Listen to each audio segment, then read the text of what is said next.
박희락 교수입니다. 오늘은 40대, 90년대 학번, 70년대 생을 통칭하는 497과 마지노선에 대해서 한번 말씀드려보고자 합니다. 그 전에 깡통도령 이야기를 하겠습니다. 어떤 시골에 그 도령이 살고 있었습니다. 그런데 그 젊은 도령은 벼슬이 많이 하고 싶었습니다. 그래서 마을 어른들한테 어떻게 하면 벼슬을 할 수 있느냐고 묻습니다. 그러자 마을 어른들이 장난 삼아서 서울에 가서 3년을 구르면 벼슬을 할 수 있다고 말해줍니다. 그러자 그 도령은 그 길로 서울에 올라와서 깡통 속에서 들어가서 3년을 땅바닥을 구르고 있습니다. 그래서 그 일이 소문이 나서 임금님 귀에까지 들어가고, 그래서 임금님이 편복으로 나와서 그 깡통 도령에게 묻습니다. 너 왜 이렇게 하느냐? 예, 제가 좀 벼슬을 하고 싶어서 3년만 구르면 된다길래 이렇게 구르고 있습니다. 그래? 그렇다면 그 첨지벼슬 같은 건 어떠냐? 아예 그것도 좋습니다. 그럼 조금 더 올려서 당상관 같은 거 이 정도 돼야 되겠다. 그것도 좋습니다. 그리고 판서는 예 좋습니다. 영의정은 예 좋습니다. 그럼 임금은 그때야 이 깡통도령 정색을 하면서 편복을 한 임금의 뺨을 때렸습니다. 그것은 우리 일반 백성들이 넘볼 수 있는 지엄한 자리다. 넘볼 수 없는 지엄한 자리다. 너는 무례하구나, 무엄하구나, 이렇게 혼을 내는 거죠. 그래서 임금 이 깡통도령이 그 마지막 넘지 않아야 될 선, 이거는 분명히 있다고 생각을 해서 실제로 작은 벼슬을 줘서 살도록 했다고 그럽니다. 그래서 저는 개인적으로도 그렇고 또 국가사회에 대해서도 어떤 마지노선, 이것이 있어야 된다고 생각하고 그것을 오늘 말씀드리고자 합니다. 저는 여러분들께서 진보 좌파의 이제 어떤 경도된다 그럴까요? 그것을 좋아하는 이유를 충분히 저는 이해한다고 봅니다. 사실은 우파 또 보수 이건 고루하고 또 피곤합니다. 또 지키는 것보다는 앞으로 나간다는 진보가 훨씬 그 매력적인 것은 또 분명합니다. 또 이제 여러분들 또래 대부분이 아마 진보라서 그와 다른 생각을 하기가 굉장히 어려우시라고 저는 생각을 합니다. 또 사실 이제 좌파 성향은 굉장히 문학적이고 또 예술, 예능적이고 따라서 굉장히 금방 친해질 수 있습니다. 또 이제 그 좌파 지도자들은 대부분 이제 공감 능력이 뛰어나서 여러분들한테 쉽게 설명을 해주고 여러분들을 그 하나의 방향으로 금방 이끌어갈 수 있습니다. 이것은 저는 좌파 진보 인사들의 매력이라고 생각하고 저희 우파도 그것을 닮아야 된다 이렇게 생각을 합니다. 그런데 이들의 어떤 이런 성향은 좋은 점도 많지만 또 넘어야 되지 않을 선은 저는 분명히 있다고 생각합니다. 현재 우리나라가 아무런 안보 위협이 없는 상황이 아니고 북한과 대치 관계에 있고 또 북한이 핵무기를 개발하고 있기 때문에 어느 정도의 선은 있어야 되지 않나, 이런 차원에서 제가 몇 가지 선을 한번 설정을 해봤습니다. 저는 4개의 마지노선이 있다 이렇게 생각을 합니다. 첫 번째는 이제 자유민주주의를 부정해서는 안 되겠다. 또 두 번째, 국가안보를 붕괴시키는 사람들은 안 되겠다. 또 종북은 거부돼야 되지 않느냐. 그리고 공정성을 침해는 그 마지노선이 되어야 되지 않느냐, 이런 생각입니다. 그래서 저는 이 4가지를 한번 설명드려 보겠습니다. 첫 번째, 자유민주주의입니다. 우리 헌법 전문에 보면 자유와 조화를 바탕으로 자유민주적 기본 질서를 더욱 확고히 하여 정치, 경제, 사회, 문화의 모든 영역에 있어서 각인의 기회를 균등히 하고 라고 되어 있습니다. 이것이 바로 북한과 대한민국이 다른 것이지요. 그리고 이로 인해서 대한민국은 이렇게 발전을 했고 북한은 인민민주주의를 명분으로 한 공산주의를 채택을 했기 때문에 현재 저발전 상태로 있습니다. 그런데 현 정부 여당은 자유를 그다지 중요시하지 않는 것 같아요. 얼마 전에 일부 거론되었습니다만 헌법 개정 초안에서 자유를 빼자, 이런 논의도 있었다고 그럽니다. 또 이제 사실은 요즘 언론을 보면 현 정부가 언론의 자유를 중시한다고 보기는 어렵습니다. 사실 언론에 있어서 중요한 것은 그 형평성, 균형성인데요. 언론의 경영진들을 자기 중심적인 그런 인사들을 계속적으로 바꿔나가고, 그 다음 그 사람들은 좌파나 진보 쪽에 유리한 방송을 하는 것을 저는 당연시하는 것 같아요. 그리고 예를 들어서 일부 우파 인사들이 조금 잘못된 이야기를 하면은 상당한 댓글 부대가 이제 그 나쁜 댓글을 달고 하거든요. 이거는 정부가 나서서 이런 것을 자제시켜야 되지 않느냐, 이렇게 생각을 합니다.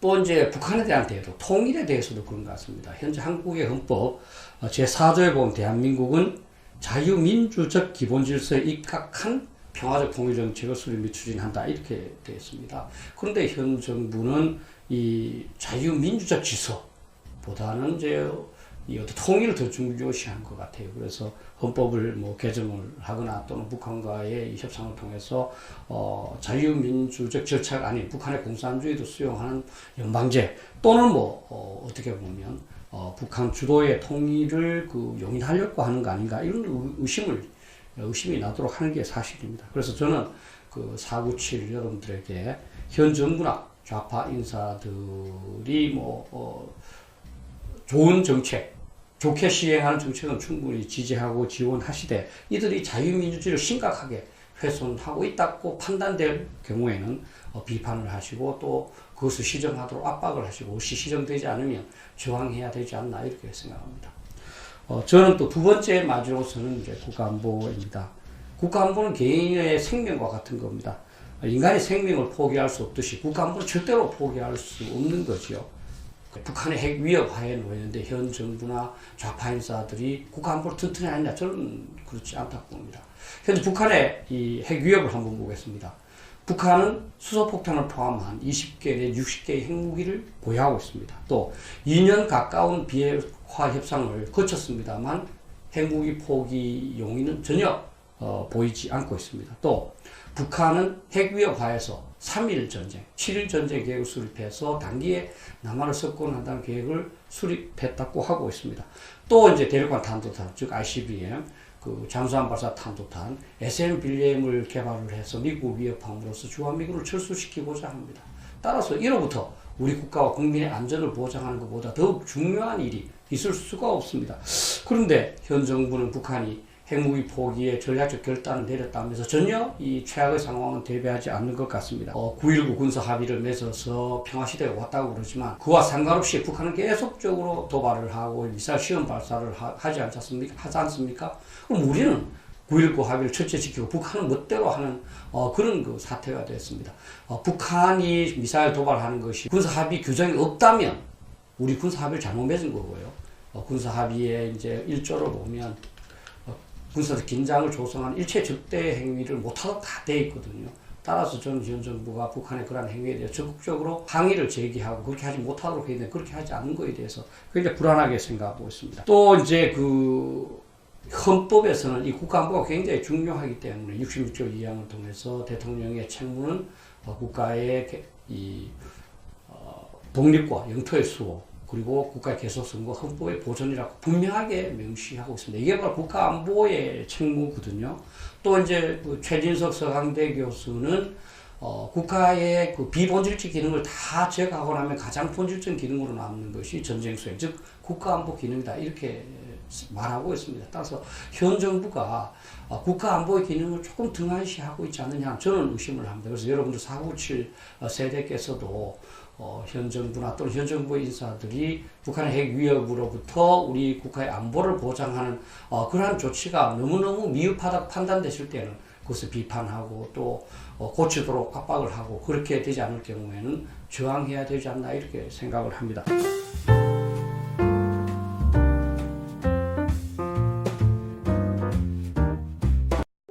오늘 제 자랑을 좀 하겠습니다. 저는 그 대령으로 전역해서 10여 년 전에 국민대학교 이제 교수로 왔습니다. 굉장히 운이 좋았죠. 그런데 2019년 창설 그 개교 기념일 날 제가 그 연구 부문 그 공로상을 받았어요. 이제 전체 교수 중에서 연구 부문으로 두 분이 받았는데요. 저는 뭐 군인으로서 이런 연구 부문 상을 받는데 굉장히 기쁘지 않습니까? 군인들은 통상 이제 모식하고 이렇게 폼으로 일을 한다고 알고 있는데. 그런데 그 표창장을 보니까 그냥 국민대 기하공이 크고 타행 모험이 되었으므로 이렇게 돼 있더라고요. 사실은 내가 연구에 어느 정도 이렇게 잘했는지 그게 드러나 있지 않아요. 근데 사실은 그와 관련해서 제가 조금 이제 그 공치사를 들은 게 있습니다. 제가 연대장을 할 때 이제 표창장을 쓰면 제가 구체적으로 그 어떤 병사든 또는 간부든 구체적으로 한 사실을 적으라고 그렇게 이야기를 했습니다. 그런데 얼마 전에 한 몇 달 정도 됩니다. 그때 초급 장교 지냈던 부하를 우연히 이제 만나서 식사를 하게 됐어요. 근데 저한테 굉장히 감사하다고 하는 겁니다. 왜냐하면 자기가 저한테서 연대장한테서 받은 표창장을 내니까 상당히 높게 평가하더라는 겁니다. 대부분 다 면접에서 통과했답니다. 왜냐하면 제가 소상하게 그 사람이 뭐를 잘했고 뭐 하는 걸 적으라 그랬거든요. 사실 그것 때문에 제가 인사과장을 굉장히 혼내기도 했습니다. 이제 대강 적어온다고. 저는 이제 이 표창장을 줄 때 좀 더 이제 상세하게 그 사람이 어떤 일을 했고 그래서 이렇게 표창한다 이런 것을 조금 적었으면 좋겠다는 그런 생각이고 저는 뭐 계속 그렇게 합니다만 여러분들께서도 앞으로 그런 기회가 있으면 좀 그랬으면 좋겠습니다.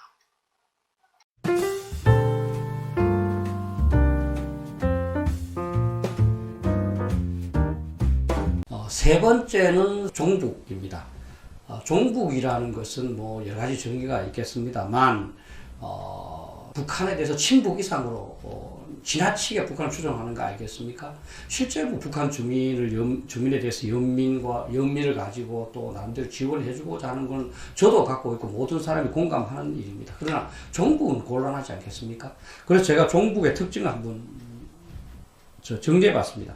북한에 대한 무조건적인 지지와 지원을 주장하는 사람들, 또는 북한 정권만 고려한 채 북한 주민을 무시하는 사람들, 또 북한의 잘못은 전혀 비판하지 못하는 사람들, 그리고 북한의 주장을 그대로 수용하는 사람들. 저는 이런 사람들은 뭐 종북이라고 생각하고 이런 건 곤란하다. 저는 이렇게 생각을 합니다. 실제 여러분들께서 부정하고 싶지만 또 통일민족으로서 통일하고 싶은 마음이 많지만 현재 남북한은 체제 경쟁 중에 있습니다. 남한은 자유민주주의고요. 북한은 인민민주주의를 명분으로 한 공산주의를 하고 있습니다. 북한은 1950년에 6.25 전쟁을 발발해서 100만 명 정도의 대한민국 국민을 죽도록 만든 그런 사례도 있습니다. 좌파들이 이제 통일을 지향하는 마음이 크다는 것을 알고 있습니다. 그러나 우파보다도 북한 정권을 더욱더 가깝게 생각하고 북한 정권보다 더욱더 우리 우파나 이런 사람들 미워하는 거, 이건 뭔가 잘못된 거 아니겠습니까? 우리 식구 중에서 의견이 좀 다르더라도 이웃보다 우리 식구를 더 미워해서는 곤란한 거 아닌가 이런 생각을 합니다. 축구 경기를 중계도 하지 못하는 이걸 보면서 진짜 답답함을 많이 느꼈습니다. 이 월드컵 예선이기 때문에 국제적인 공식 경기입니다. 근데 관중도 없었고 그뿐만 아니라 우리 선수들이 갖고 간 음식도 잘 못 먹었다고 그러고 화장실도 함부로 못 갔다고 그러고 축구하는데도 그 몸싸움이 너무너무나 치열했을 뿐만 아니라 욕설도 들었다고 그러고 진행하는 사람들한테 반말도 들었다고 합니다. 그리고 우리는 선급금을 지급했음에도 불구하고 또 기록적인 목적 차원의 이제 대입만 받아서 이제 방영을 못 한다고 그러고요. 왜 우리가 북한한테 이렇게 굴종하느냐. 북한을 지원하고 북한한테 연민을 느끼는 것과 북한에 대해서 굴종하는 건 다른 것 같습니다. 이 굴종은 종북의 바로 전 단계 아니겠습니까? 이 평화기금이라는 기구가 있습니다. 그 기구에서 국가 취약 지수를 산정한 게 있습니다. 제가 그걸 보니까 한국은 33.7로서 매우 안정된 국가뿐만 아니라 그 수준이 영국과 프랑스하고 유사합니다. 근데 북한은 93.7로서 한국보다 3배 정도 더욱 취약합니다. 이것은 원인, 경계 수준을 넘어서서 alert 수준인데요. 그 수준이 아프리카 다수 국가하고 유사합니다. 이 수치로만 보면 북한이 한국에 비해서 3배 정도 취약한 국가죠. 왜 3배 정도 안정된 국가, 3배 정도 취약한 국가인데 그렇게 굴종해야 되느냐. 왜 동경해야 돼요? 저는 이거는 이해할 수가 없습니다. 저는 종북은 어떻게 보면 비겁이고, 저는 윗선이 많다. 저는 이렇게 생각합니다. 정말 북한이 좋다면 저는 뭐 북한에 가서 사는 선택을 하는 것이 맞지 않느냐. 여기서 계속 북한이 좋다고 그러고 우리 남한 정부를 나쁘게 하고 그렇게 하면 안 되지 않습니까? 그래서 여러분들께서도 정부나 또는 정부 주변 인사들이 북한에 대해서 종북적이라고 평가될 정도로 지나치게 굴종적이고 경도되어 있을 경우에는 그들을 비판하고 또 그들이 변화하도록 압박하고 그것이 안 될 때는 저항해야 되지 않나. 저는 이렇게 생각합니다. 또 네 번째는 이제 공정성의 문제입니다. 자유민주주의는 여러분도 잘 아시다시피 기회균등을 기본으로 하고 있습니다. 그런데 사실 정의라는 것이 법으로 보장할 수 있는 것 아니지 않습니까? 공정성 여부 이런 것도 사실 법으로 보장할 수가 없습니다. 그런데 이것이 잘 지켜지지 않으면 자유민주주의는 기초가 무너지는 겁니다. 이것이 어렵기 때문에 몇 년 전에 마이클 샌들 교수의 정의란 무엇인가 하는 것이 선풍적인 인기를 얻기도 했습니다. 공정성을 위해서는 국민 각자가 전부 솔선수범해야 되지만 높은 사람들 또는 가진 사람들이 더욱더 모험을 보이는 노블리스 오블리주가 가장 중요하다 이렇게 봅니다. 그런 차원에서 보면 조국 문제는 상당히 문제점이 많이 있다고 봅니다. 저는 조국 문제의 본질을 이렇게 봅니다. 우선 위선입니다. 사실 겉으로는 그 사람과 그 주변에 있는 사람들이 공정성을 많이 외쳤습니다. 그러나 실제로는 그렇지 않다는 것이 드러난 거죠. 사실 또 불법도 있었습니다. 뭐 표창장 위로다든지 논문을 이제 연구하지도 않고 제1저자로 넣는다든지 또 이제 뭐 펀드에 관여됐다든지 하는 부분이 상당히 불법 요소가 있습니다. 그러나 더욱더 큰 것은 기만이지 않습니까? 예를 들어 잘못하고 나서도 잘못했다면 좋은데 끊임없는 거짓말을 하고 여론을 호도하고 궤변을 이제 말한 게 있거든요. 저는 이러한 부분을 그 사람이 원래 의도가 얼마나 뭐 좋았든 그 사람이 갖고 있는 능력이 얼마나 탁월하든 간에 우리가 충분히 이제 비판하고 또 우리 사회에서 그 응당한 벌을 줘야 되지 않나 이렇게 생각을 합니다. 실제로 준법 정신, 그러니까 법만으로 이 공정성을 보장할 수 없기 때문에 우리는 이제 모두가 높은 윤리의식을 갖기를 이제 서로가 하고, 그래서 특히 높은 사람일수록 그런 윤리의식을 강조하는 겁니다. 그렇다면 497 여러분들께서도 과연 현 정부가 공정한가? 또는 현 정부 인사들이 과연 공정한가? 여기에 대해서 한번 질문을 해보실 필요가 있습니다. 그렇게 해서 그 결과가 공정하지 않다면 여러분들께서는 적극적으로 비판하고 그들이 변화되도록 압박을 가해야 되고, 그래도 고쳐지지 않는다면 저항해서 고치도록 해야 되지 않나, 저는 이렇게 생각을 합니다. 깡통 도리의 사례에서도 이제 뭐 잘 드러나고 있습니다만, 마지노선을 갖는 사람이 되어야 하고 그런 사람이라는 말로 저는 지조도 있고 용기가 있는 사람이라고 생각합니다. 무조건 화합하자, 용서하자, 이해하자, 이런 사람들은 저 옳은 사람이라고 생각하지 않습니다. 60대, 또 뭐 그 밑에 50대와 그 위에 70대들은 이러한 점을 학교 교육을 통해서 많이 배웠습니다. 물론 뭐 우리들 중에서도 미흡한 점은 있지만 정부나 정부 인사들에게 이러한 점을 굉장히 강조하고 있습니다. 이제 40대 여러분들께서도 90년대 학번 여러분들께서도 70년대생 여러분들께서도 확실한 마지노선을 갖고 이것을 정부한테 요구하고 또 정부가 그렇게 하지 않을 때는 그렇게 하도록 압박하고 저항할 수 있어야 된다고 보고, 그렇게 할 때 우리 정부도 바로 설 것이고 또 우리나라도 바로 선다고 봅니다. 감사합니다.